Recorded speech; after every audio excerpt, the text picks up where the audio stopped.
샬롬, 유 선생의 구속사 천국열차, 유도순 목사님의 신구약 성경 파노라마를 낭독하는 시간입니다. 지금은 에베소서 파노라마 1장 7절에서 12절까지입니다. 구속하신 그리스도 성장. 우리가 그리스도 안에서 그의 은혜의 풍성함을 따라 그의 피로 말미암아 구속 곧 죄사함을 받았으니 이는 그가 모든 지혜와 청명으로 우리에게 넘치게 하사 그 뜻의 비밀을 우리에게 알리셨으니 곧 그 기쁘심을 따라 그리스도 안에서 때가 찬 경륜을 위하여 예정하신 것이니 하늘에 있는 것이나 땅에 있는 것이 다 그리스도 안에서 통일되게 하려 하심이라.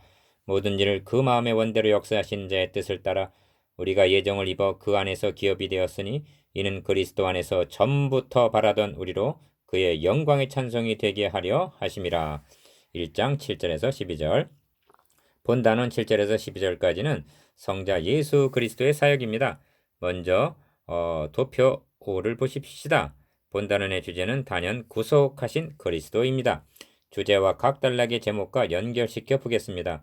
구속하신 그리스도는 그의 피로 말미암아 첫 달락 구속하여 주셨고 구속사역은 비밀에 속한 것이었습니다. 둘째 단락 구속하신 목적은 만유를 통일하게 하심에 있으며 셋째 단락 그리스도의 피로 구속하심을 받았다면 우리가 그의 기업이 되었다고 말씀합니다. 넷째 단락 이를 알았다면 우리는 찬양할 것밖에 없습니다. 이제 본 단원의 대의를 한눈에 볼 수 있게 되었습니까?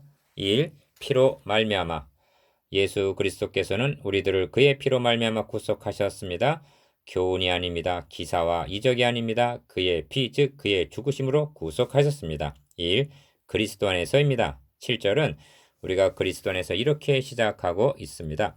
우리들은 예수 그리스도의 것이 되기 이전에 하나님의 것이었음을 상고한 바 있습니다. 하나님께서 창세전에 우리를 택하셨습니다. 우리는 하나님의 것이었는데 성자 예수 그리스도에게 주셨습니다. 우리를 그리스도 안에 있게 하신 분은 하나님이시였습니다. 고린도전서 1장 30절에 너희는 하나님께로부터 나서 그리스도 예수 안에 있고 하십니다. 하나님 우리를 택하셔서 그리스도 안에 넣어 주셨다는 것입니다. 이것은 은혜의 영광이라고 말씀합니다. 2. 구속을 받았습니다. 그렇다면 우리들을 왜 그리스도 안에 넣어 주셨을까요? 그리스도 안에서 무슨 일이 일어났습니까? 그의 피로 말미암아 구속 곧 죄사함을 받았다는 것입니다. 이것을 은혜의 풍성함이라고 말씀합니다. 그럴 만한 자격이나 무슨 이유가 있었던 것이 아니었습니다. 은혜의 풍성함 때문이었습니다. 그러니까 하나님께서는 우리들을 택하셔서 예수 그리스도에게 주시면서 이들의 죄값을 대신 집을 구속하라고 명하신 것입니다. 우리가 하늘에 속한 모든 신령한 복을 받아 누리게 되기 위해서는 해결되지 않으면 안 될 문제들이 있습니다. 그것은 죄라는 장애물입니다. 너희 죄악이 너희와 너희 하나님 사이를 내었다고 말씀합니다. 죄는 하나님과 우리 사이를 분리시켰습니다. 우리가 하나님과 화목되며 하나님의 자녀가 되기 위해서는 이 죄의 장애물이 제거되지 아니하면 아니 되었습니다. 하나님께서는 우리를 사랑하십니다. 그러나 죄를 미워하십니다. 우리들을 구원하시기를 원하십니다. 그러나 죄는 심판하시지 않으면 안 됩니다. 이것이 하나님의 사랑과 공의입니다. 이 둘을 동시에 만족시켜 드린 것이 십자가 사건입니다. 본문은 그의 피로 말미암아 구속을 받았다고 말씀하십니다. 우리의 구원이 말미암아라는 고리에 걸려 있습니다. 5절에서도 예수 그리스도로 말미암아 자기의 아들들이 되게 하셨다고 말씀합니다. 다른 길은 없습니다. 그의 피로 말미암아가 있을 뿐입니다. 그의 피라고 하는 말은 십자가상에서 흘리신 피, 곧 그의 죽음을 의미합니다. 3. 우리를 구원한 것은 그의 죽음으로입니다. 로마서 5장 6절은 그리스도께서 경건치 아니한 자를 위하여 죽으셨도다. 8절은 우리가 아직 죄인 되었을 때 그리스도께서 우리를 위하여 죽으심으로 10절에서는 우리가 원수 되었을 때 그 아들의 죽으심으로 말미암아 우리가 하나님과 화목하게 되었다고 말씀하고 있습니다. 오직 그의 죽으심만이 우리를 구원하실 수가 있었던 것입니다. 그의 피로 말미암아 구속 곧 죄사함을 받았습니다. 그런데 본문은 그의 죽으심으로 말미암아라고 하시지 않고 왜 그의 피로 말미암아라고 했을까요? 로마서 3장 25절에서도 이 예수를 하나님이 그의 피로 인하여 했고 에베소서 2장 13절에서도 그리스도의 피로 가까워졌느니라고 했습니다. 그것은 의도적으로 사용된 말입니다. 이렇게 하신 것은 예수 그리스도의 죽으심과 피 흘리심은 구약의 희생 제사의 온전한 성취였음을 보여주시기 위해서였습니다. 우리는 지금 양이나 송아지와 같은 짐승의 피로 구속함을 받은 것이 아닙니다. 어린 양 되시는 그리스도 예수의 그 보배로운 피로 구속함을 받았습니다. 그의 피로 말미암아 구속고 죄사함을 받았으니 하는 말씀 속에는 적당히 넘어가셨다든가 하는 여지가 조금도 용납되지 않음을 보여주십니다. 하나님이시더라도 그냥 용서하실 수는 없으셨습니다. 오히려 공의의 하나님이시기 때문에 그것은 용납될 수가 없었습니다. 첫 창조는 말씀만으로 가능했습니다. 그러나 재창조에 있어서는 저질러 놓은 죄값을 누군가가 대신 청산하지 아니하면 안 되었습니다.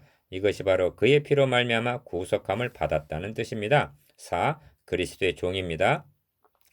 구속함을 받았다는 말씀 속에는 우리에게 하나님의 자녀 이외의 또 다른 신분이 있음을 알게 합니다. 구속이란 디모데전서 2장 6절에서 그가 모든 사람을 위하여 자기를 속전으로 주셨으니 하신 대로 값을 주고 사신 것을 의미합니다. 시장에서 값을 지불하고 노예를 사면 그는 산자의 소유가 됩니다. 이것이 구속이란 말의 뜻이며 속전을 주셨다는 의미입니다. 인자가 온 것은 섬김을 받으려 함이 아니요 도리어 섬기려 하고 자기 목숨을 많은 사람의 대속물로 주려 함이니라 하고 주님은 친히 말씀하셨습니다.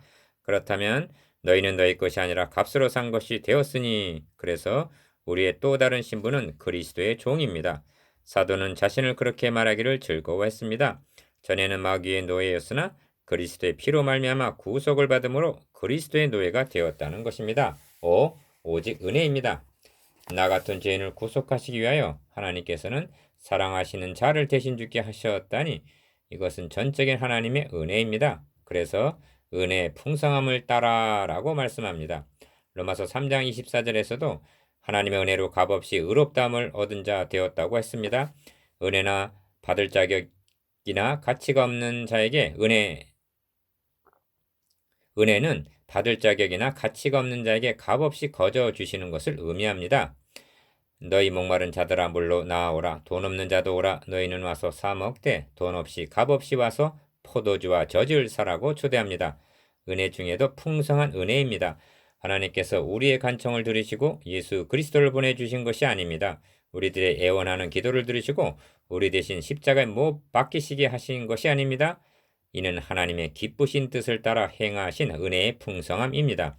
하늘에 속한 모든 신령한 복으로 복 주시는 하나님이십니다. 1장 3절 모든 신령한 복입니다. 얼마나 풍성한 은혜입니까? 1장 18절에는 그 기업의 영광의 풍성이라고 합니다. 우리가 장차 누릴 영원한 기업의 풍성함을 말씀하고 있습니다. 6. 풍성한 은혜입니다. 2장 4절에서는 긍휼에 풍성하신 하나님이라고 했습니다. 긍휼이 풍성하신 하나님이 아니셨다면 우리는 벌써 멸망받았을 것입니다. 2장 7절에는 그 은혜의 지극히 풍성함이라고 말씀합니다. 그 은혜가 그냥 풍성한 것이 아니라 지극히 풍성하다는 것입니다. 이 지극히 풍성함을 누구보다도 알고 맛보고 누린 사람이 다름 아닌 본 서신을 로마 옥중에서 기록하고 있는 사도 바울 자신이었습니다. 고린도후서 6장 10절에 가난한 자 같으나 많은 사람을 부유하게 하고 아무것도 없는 자 같으나 모든 것을 가진 자로다 했습니다. 빌립보서를 기록할 당시 바울은 로마 옥중에 갇혀 있었습니다. 모든 형편이 극도로 악화되어 있었습니다. 그런데 빌립보서에는 기뻐하라는 말씀이 어느 서신보다도 자주 나옵니다. 4장 10절 이하를 보면 그는 조금도 가난하거나 궁핍하거나 어려움을 당하고 있는 것 같지가 않습니다. 내게 능력 주시는 자 안에서 내가 모든 것을 할 수 있느니라고 말씀하고 있습니다. 4장 13절 빌립보서 그에게는 모든 것을 공급해 주시는 분이 계시다는 것입니다. 그래서 내게는 모든 것이 있고 또 풍부한지라 하고 4장 18절에서 말씀하고 있습니다. 바울은 이 풍성함을 모든 사람들이 알기를 간절히 열망하고 있습니다. 에베소서 3장 8절을 보십시오. 모든 성도 중에 지극히 작은 자보다 더 작은 나에게 이 은혜를 주신 것은 측량할 수 없는 그리스도의 풍성을 이방인에게 전하게 하시기 위해서였다고 말씀하고 있습니다. 우리는 이 풍성을 알고 있습니까? 지금 맛보고 있습니까? 가난한 자 같으나 많은 사람을 부유하게 해주고 있습니까? 아무것도 없지만 모든 것을 가진 자의 풍요함을 누리고 있습니까? 그렇지 아니하면 가련하고 가엾은 그리스도인의 모습을 하고 있지는 아니합니까? 불신자들이 나를 손가락질하면서 저것이 그리스도인의 모습이란다. 자기네들이 말하는 소위 하나님의 자녀들이란 자의 모습이란다 하고 조롱당하고 있지는 아니합니까? 그런 모습을 하고도 하나님을 나의 아버지라고 부를 수가 있단 말입니까? 그렇다면 무엇 때문에 많은 그리스도인들이 이처럼 가련하고 가난하고 곤고하고 눈 멀고 벌거벗은 상태에 있을까요? 한마디로 몰라서 그렇습니다. 하나님께서 나에게 해주신 일이 무엇인지를 모르고 있다는 말입니다. 하늘에 속한 모든 신령한 복이 무엇인지 모르고 있기 때문입니다. 앞에서 살펴보겠지만 1장 17절 이하에 나오는 바울 사도의 기도 내용을 보십시오. 에베소서 성도들에게 성령 충만을 축복을 주십사고 간구하고 있습니까? 아닙니다.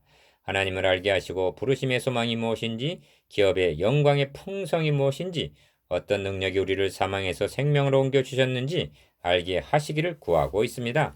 그럼 어떻게 하면 압니까? 다른 특별한 방법이 아닙니다. 알게 하기 위하여 하나님께서는 성경을 우리에게 주셨습니다. 성경을 상고하십시오. 보아도 잘 모르겠거든 배우십시오. 그것도 목마른 사슴이 헐떡이듯이 그렇게 사모하십시오. 음식 먹기도 잊을 정도로 몰두하십시오. 그리고 깨달음이 주어지거든 기도를 드리십시오. 그리고 이 복음을 전하십시오. 이것은 다른 사람에게 나누어 줄 뿐 아니라 내 자신에게 담력과 기쁨을 선사해 주기 때문입니다. 이 방법 외에 다른 길은 없습니다. 이 점에 게으르다면 당신은 평생을 가엾은 그리스도인으로 남게 될 것입니다. 1장 6절에서는 은혜의 영광이라고 했는데 7절에서는 은혜의 풍성이라고 왜 그 표현을 바꾸셨을까요? 하나님께서 우리를 위하여 이루어 놓으신 은혜를 바라볼 때 그 은혜는 영광스럽기에 비할 데 없습니다. 그것은 찬미를 받으셔야 마땅합니다. 반면 나 같은 죄인을 용서해 주시고 구속하여 주신 은혜를 생각할 때 그 은혜는 풍성합니다. 지극히 풍성할 뿐 아니라 넘쳐 흐릅니다. 은혜의 영광과 은혜의 풍성함 생각만 해도 얼마나 은혜롭습니까? 아멘. 2. 비밀을 알게 하심. 둘째 단락 8절에서 9절까지의 제목은 이 구원 계획의 비밀을 알게 하심입니다. 사도는 한마디로 복음은 비밀이다 하고 말합니다. 6장 19절에서 나를 위해 기도해 주시오. 기도할 제목은 내게 말씀을 주사 나로 입을 벌려 복음의 비밀을 담대히 알리게 하옵소서. 이렇게 기도해 주기를 당부하고 있습니다. 1. 복음은 비밀입니다. 복음의 비밀이란 유대인과 이방인이 하나가 되어서 함께 하나님의 후사가 되는 일, 3장 5절에서 6절까지입니다. 나아가 하늘에 있는 것이나 땅에 있는 것이 다 그리스도 안에서 통일되게 하려 하심입니다. 1장 10절. 중요한 것은 이런 일이 어떤 방도에 의해서 성취되느냐가 비밀의 핵심이 있는 것입니다. 고린도전서 2장 7절에서 오직 비밀한 가운데 있는 하나님의 지혜를 말하는 것이니 곧 감추었던 것인데 하나님이 우리의 영광을 위하사 만세전에 미리 정하신 것이라고 말씀합니다. 비밀이란 깊고 은밀한 것입니다. 생각해 보십시오. 우주 만물이 조성되기 전 아득한 창세전에 하나님께서 구원을 계획하셨으며 그때 우리들이 예정함을 입었다니 이보다 더 크고 장엄한 비밀이 어디 있겠습니까? 비밀이 감추는 것은 소중한 것이기 때문입니다. 천하인간도 귀정품을 비밀한 가운데 감추는 법입니다. 하물며 하나님께서 감추어 놓으셨던 것이라면 그것은 비할 데 없이 소중한 것이 틀림없습니다. 그것이 복음입니다. 비밀이란 상대적인 대적이 있다는 뜻도 됩니다. 그렇습니다. 하나님께서는 원수 마귀가 이를 알지 못하도록 복음을 비밀한 가운데 감추어 놓으셨던 것입니다. 최초 인간이 죄를 범했을 때 뱀에게 이르시기를 여자의 후손은 너의 머리를 상하게 할 것이요 하고 선고를 내리셨는데 여자의 후손으로 오실 예수 그리스도께서 뱀의 후손으로 상징되는 사탄의 머리를 박살내실 방법이 십자가의 죽으심을 통해서였다는 것을 그 누가 눈치인들 챘단 말입니까? 이토록 비밀스럽고 귀중하고 감추었던 것이 복음입니다. 이 비밀의 베일이 벗겨졌습니다. 고로새서 1장 26절에 보시면 이 비밀은 만세와 만대로부터 오므로 감추었던 것인데 이제는 그의 성도들에게 나타났고 하셨습니다. 성도들에게는 복음이 더 이상 비밀이 아닙니다. 비밀인 채 감추어둬야 할 하등의 이유가 없는 것입니다. 하나님의 자녀들에게는 복음의 비밀을 아는 특권이 주어졌습니다. 골로새서 2장 2절을 더 인용하겠습니다. 이는 저희로 하나님의 비밀인 그리스도를 깨닫게 하려 함이라. 아시겠습니까? 복음은 비밀입니다. 비밀의 주인공은 그리스도입니다. 그래서 하나님의 비밀인 그리스도를 깨닫게 하려 함이라고 했습니다. 베드로전서 1장 10절 이하를 보십시오. 이 복음의 비밀은 선지자들도 부지런히 연구하고 살펴보았던 것을 알 수 있습니다. 심지어 천사까지도 살펴보기를 원했던 것입니다. 주의 종들은 하나님의 비밀을 맡은 자들입니다. 복음의 비밀을 담대히 전해야 할 사람들입니다. 이를 증거하고 드러내고 자랑해야 마땅합니다. 디모데전서 3장에 나오는 집사들이 갖추어야 할 자격 중 하나가 믿음의 비밀을 가진 자라야 할지니 하신 말씀이 있습니다. 여러분은 이 믿음의 비밀을 간직하고 있습니까? 이 보화가 질그릇에 가졌으니 하고 말할 수가 있습니까? 그렇다면 여러분은 밭에 감춘 보화를 발견한 사람입니다. 그러나 불신자들에게는 복음이 여전히 비밀인 채 닫혀져 있습니다. 그래서 먼저 받은 우리들은 듣든지 아니 듣든지 때를 얻든지 못 얻든지 이 복음을 전하여야만 합니다.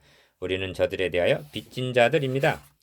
여러분 복음의 비밀을 자랑하며 담대히 증거하기 위해서 여러분을 택하신 이는 하나님이십니다. 여러분 복음의 비밀을 배우든지 가르치든지 둘 중에 하나를 하십시오. 복음의 비밀을 불신자들에게 전할 때 성령께서는 지혜와 총명으로 넘치게 하사 저들에게도 복음의 비밀을 알게 하시고 그리스도의 영광의 복음의 광채를 비추어 주실 것입니다.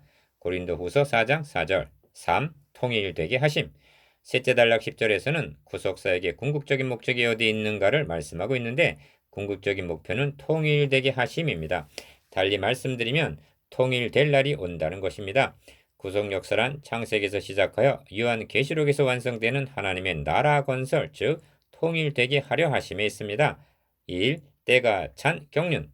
우리는 앞단락에서 복음은 하나님께서 감춰 놓으셨던 비밀이요 비밀의 주인공은 예수 그리스도이심을 알았습니다. 그런 거로 구약 성경은 예수 그리스도에 대하여 증거하고 있습니다. 그것은 마치 초상화를 그리듯 하고 있습니다. 처음에는 점이 하나 찍어집니다. 선이 그어집니다. 옆에서 지켜보느라면 무엇을 그리려는 것인지 누구의 모습인지 알아볼 수가 없습니다.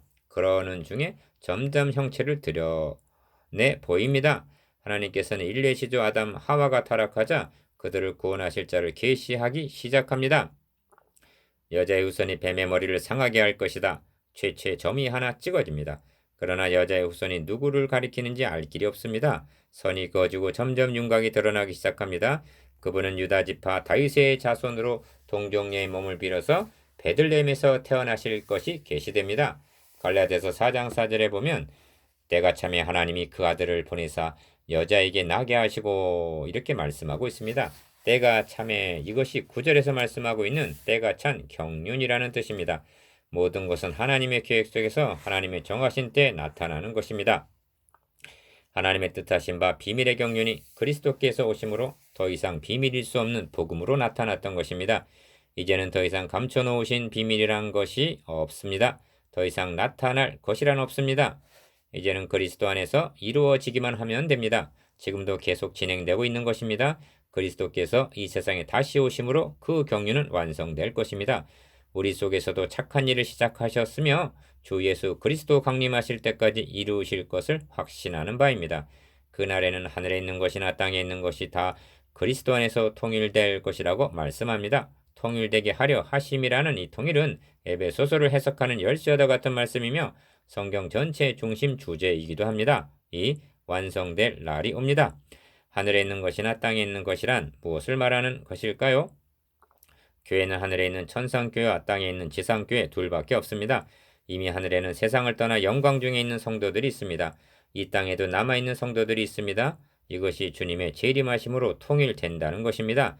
그러나 우리는 한 걸음 더 나아가 하늘에 있는 성도들과 천군 천사들 그리고 땅에 있는 성도들과 로마서 8장에 보이는 하나님의 아들들이 나타나기를 고대하는 피조물들까지 포함된다고 보아야 할 것입니다. 한마디로 1장 23절에서 말씀하고 있는 만유인 것입니다. 그들도 썩어짐의 종노릇 한 데서 해방되어 하나님의 자녀들의 영광의 자유에 이르기를 탄식하며 고대하고 있기 때문입니다. 하늘에 있는 것이나 땅에 있는 것이 다 그리스도 안에서 통일되게 하려 하심이니라는 하나님의 궁극적인 목적은 인간의 불완전한 언어나 사고로서는 미칠 수가 없는 위대하시며 광대하신 구원 계획의 대단원이 될 것입니다. 이러한 조화와 통일이 어떻게 가능하게 되었는가? 그것은 예수 그리스도의 피로 말미암아서입니다.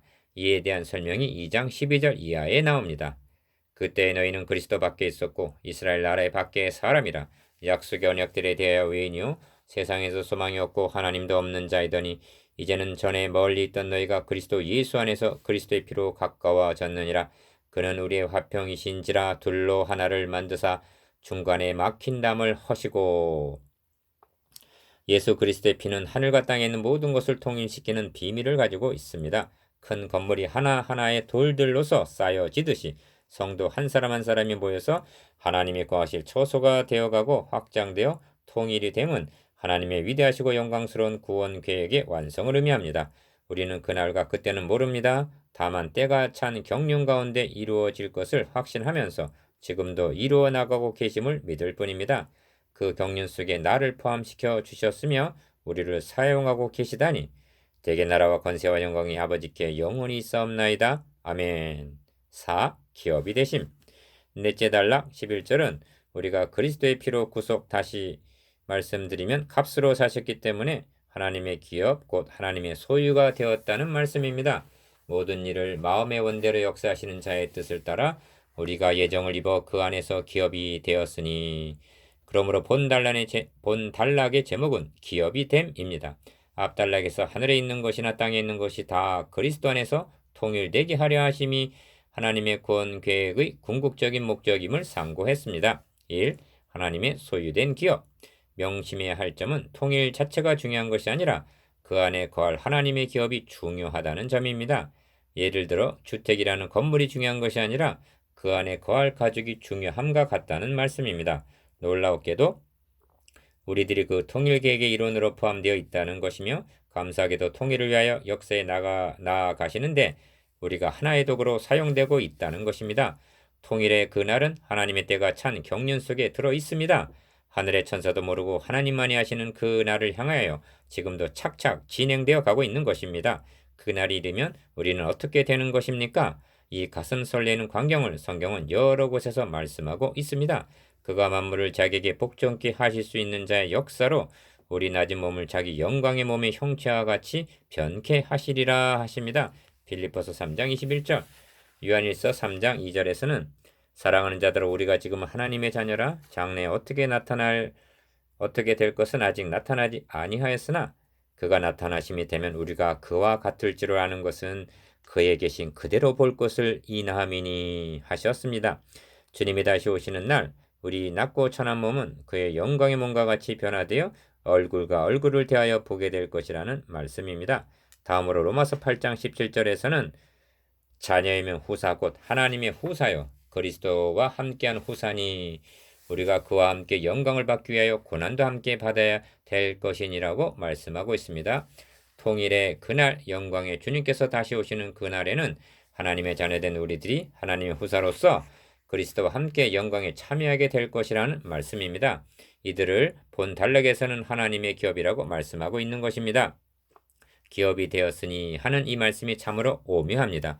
1장 18절에서는 성도 안에서 그 기업의 영광의 풍성이라고 우리가 누릴 기업에 관해서 말씀하고 있습니다. 천당은 성도들이 받을 기업임에 틀림이 없습니다. 이 세상에서 잠시 받는 고난은 장차 받을 그 영광과 좋게 비교할 수가 없습니다.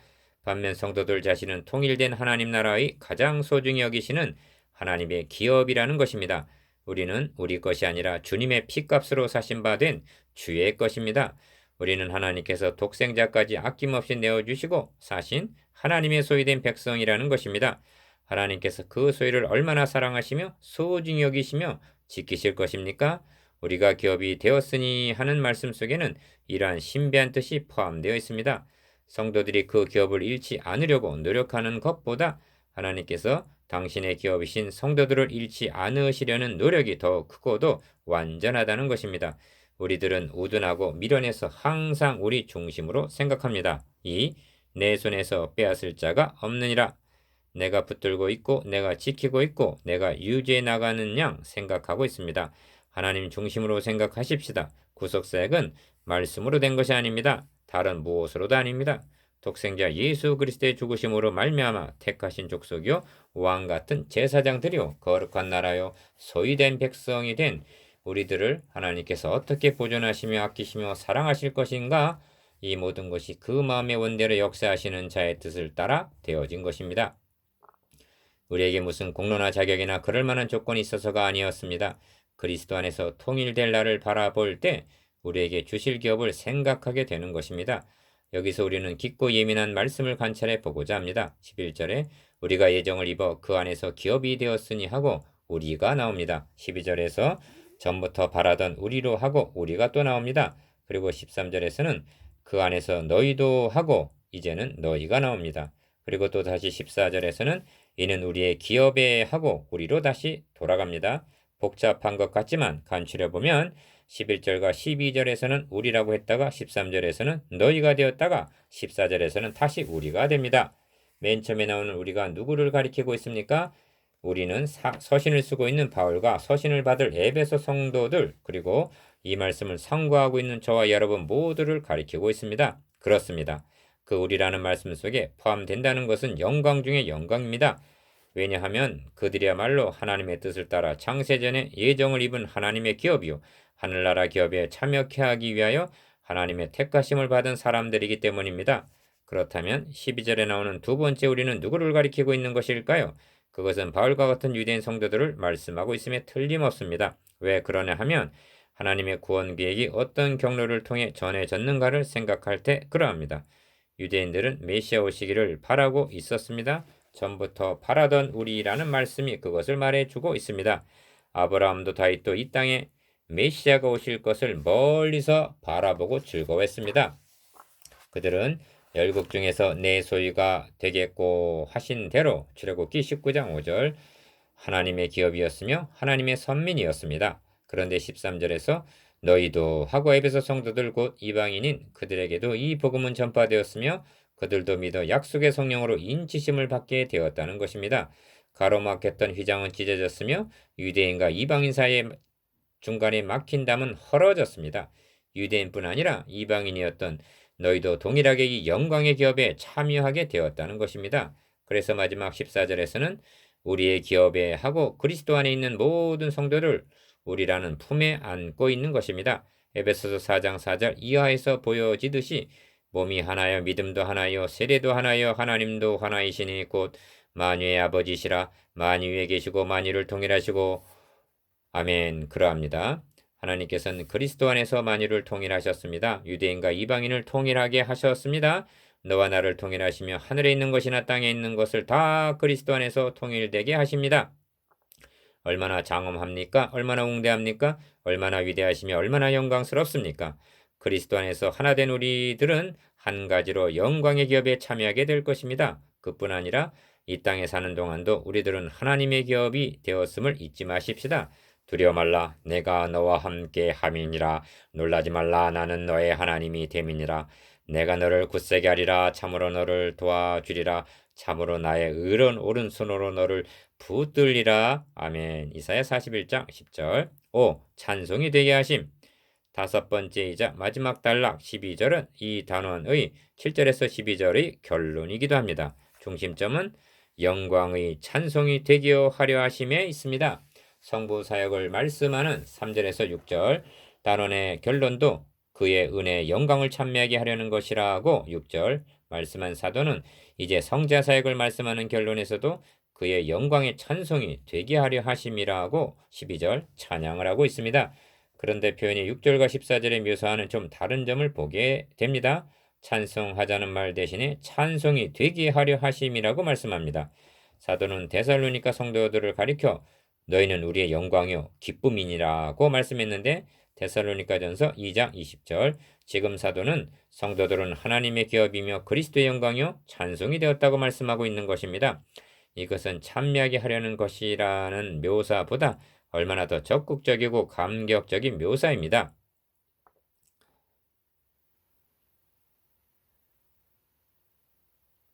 이것은 찬미하게 하려는 것이라는 묘사보다 얼마나 더 적극적이고 감격적인 묘사입니까? 메시아 예언이 두드러진 이사야서에는 너의 눈을 들어 사방을 보라 그들이 다 모여 너에게로 오느니라고 말씀하면서 너가 반드시 그 모든 무리로 장식을 삼아 몸에 차며 뛰기를 신부처럼 할 것이라고 말씀합니다. 이사야 49장 18절 성도들이랑 그리스도를 빛나게 해드리기 위한 장식품이라고 말씀하고 있는데 이것이 바로 그의 영광의 찬송이 되게 하려 하심이라는 의미인 것입니다. 아시겠습니까? 성도들에게 주어진 고귀한 영예와 기대하시는 바 막중한 책임을 다해야 하겠습니다. 묵상해 봅시다. 1. 성자 하나님께서 행하신 특징적인 사역이 무엇입니까? 2. 구속사역의 궁극적인 목적이 어디에 있습니까? 3. 우리가 기업이 되었다는 의미가 무엇입니까?